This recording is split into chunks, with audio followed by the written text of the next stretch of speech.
Hello. You all know who I am, and if you don't, shame on you, and look at your program. I'm going to tell you a very complicated story now, so I hope you're taking notes here, because all this will be on the exam. Last year, I volunteered to play the role of Lady Babbles in Jim Bacque's play Conrad. But the director refused because he said that my voice is self-satirizing, and the part of Lady Babbles was kind of silly. And though sometimes I pretend to be silly, I'm plainly not, or people would not read my serious books. This was too bad, because I had already satirized this person whom the play calls Lady Babbles. I knew the original back in my native Canada.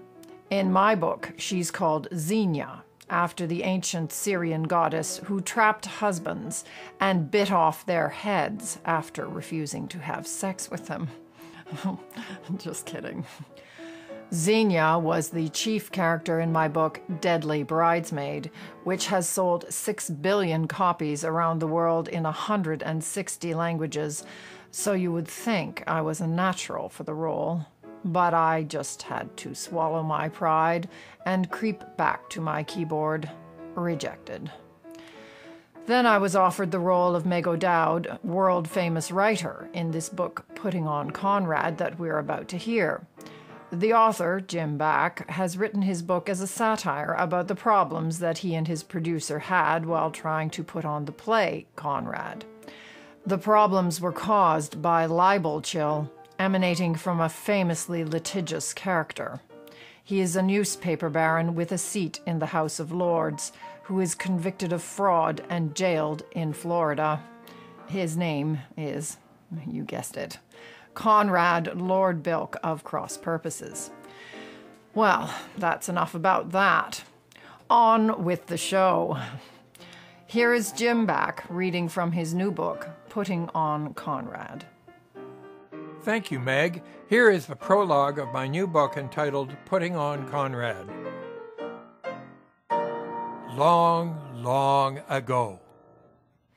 As young Conrad stood waiting for Dr. Grant, he grabbed the top copies of the questions for the final calculus exam from the secretary's desk and rolled them up to push into his school bag. It was locked, however, so he was tapping the tightened roll like an officer's baton on his gray flannel trouser leg when the secretary came back into the room and said, "The principal will see you now." She looked with a yielding smile as the tall boy entered. She was young, she was appealing, but he ignored her as he strode into Dr. Grant's office. Conrad placed his feet apart with the bag in his left hand, the baton of paper at his side, and said casually, "You wanted to see me, sir." Dr. Grant, known as Chuffy to the boys, raised his eyes from the upper-class college misdemeanor report headed Conrad Bulk Raid on Bishop Strong School last Saturday p.m. Raised in a courteous English family, Chuffy was still bewildered by the insouciance of Canadian boys, particularly this arrogant young man who stood before him looking exasperated. Chuffy viewed Conrad with affection wired with alarm, so it was his hope as well as his duty to help him. He began a speech that young Conrad had heard twice before, reasoned, appealing, dark with distant menace, like thunderheads rising on a sunny day. Conrad began thinking about how to publish the exam papers. "Are you paying attention, Bulk?" asked Chuffy Grant. "Yes," Conrad said, waiting impertinently long before adding "sir," just as Chuffy himself uttered the word. The principal thought about another reprimand, then let it go, because Bulk was, after all, the brightest boy he had ever taught, although he was probably one of the worst students also. "You have wonderful promise, but you are in jeopardy here, boy," said Chuffy. Conrad said nothing. "Does that mean anything to you?" "I know the meaning of jeopardy, sir." "Your father would not be best pleased to see you standing here like this before me. At this, Conrad squeezed the exam questions in his hand and suppressed a smile. Grant sighed and passed his hand over his forehead while staring at the report. He could not read it for the red anger before his eyes. The youngest principal in the history of this august old institution, only 28, but bedecked with Oxford degrees and scholarships, he was finding that the joy of teaching was not commensurate with the misery of herding a pack of 600 hormonal young men towards civilization. You led 5 of our senior boarders on something called a panty raid on the Bishop Strong School dorm last Saturday night, didn't you, boy? Conrad said, I've no idea who my accusers are, but I have a right to confront them about this egregiously preposterous allegation. He was sure that the cowards who had ratted on him would not testify for fear of his fists and his stinging mockery. Well, you won't, because that is not the way we do things here, said Chuffy. Are you acquainted with the principles of English common law, sir? Chuffy had encountered this belligerent obstinacy before, and had no idea how to cope. Finally, he said, Try to act like a Christian for the rest of the year. Can you do that? Sir, I warn you, one more offense like this, and you will be expelled.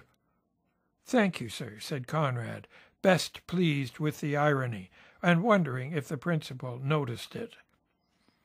Chuffy wigwagged a pencil in his fingers, looking out the window at the sunny fields alive with birds, flowers, bees, and boys playing cricket. They know not what they do, he said to himself, quoting a favourite phrase of his father, an Anglican priest who was prettily embowered at the vicarage in Kent. He then added his own gloss, and neither do they care. But Chuffy cared deeply, because he was trying to live like a Christian. To expel, to lose this promising boy would be an admission of his own failure. That night, Conrad went into his father's study and photocopied 26 sets of the exam papers, which he then hid in his locker next morning. He let it be known to a few trusted friends, after prayers, that he had copies of next week's calculus exam questions in his locker, which he would sell for $20 each. He had been editor of the College Times magazine for over a year now, but he had never published anything that provoked such excitement as surrounded him now while he was selling contraband copies to his classmates clustered around his locker. The copies were gone in a flash, and Conrad was flush. The publishing lesson he learned was simple. Find out what they want, get it, and sell it to them as often as you can. He walked around cockily, rich by his own efforts and sneakily admired by the boys who had passed with his help.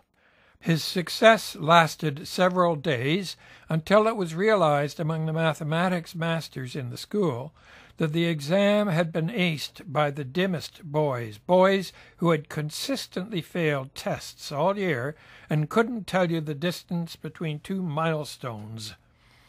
Questions were asked, boys broke down, and Conrad was called into Grant's office once more. This time 6 masters were standing guard in the principal's office. One of them was Jules Parker, a man whom Conrad liked and admired.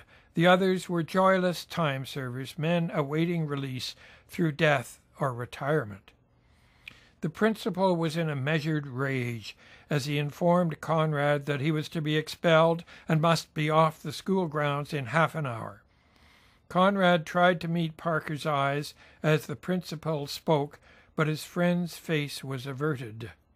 "You are a thief," said Principal Grant. "You have betrayed our trust. You have let down this school for the basest and most mercenary of reasons. But worse, you have let yourself down.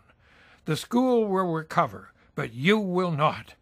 For a few grubby dollars you have wrecked your promising academic career by betraying the sound principles we have been inculcating in our boys for 150 years.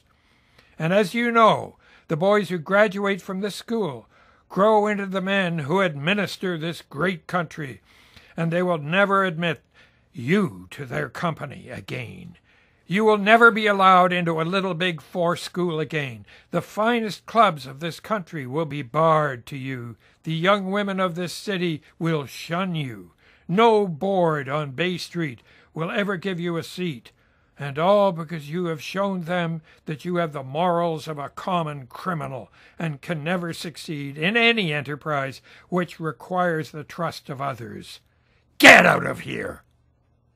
His face burning with choked anger, Conrad was about to let fly with his opinion of this pretentious old dumping ground for the neglected get of the rich, when he noticed Parker's sad and warning look. He walked out, humiliated, enraged, silenced. When the chauffeur arrived, Conrad had already gathered his books and sports paraphernalia, few and skimpy, for he hated athletics, and he walked out the big blue front doors, vowing to return here one day in triumph. Scores of boys waited for him on the broad steps and under the tall old elms sheltering the long driveway. He got into the car feeling as if he was being shut into a coffin. With hot tears threatening his eyes, he stared straight ahead, impotent with humiliation, as the boys booed him. The limousine rolled slowly past them towards the escutcheoned gates and out into the city traffic.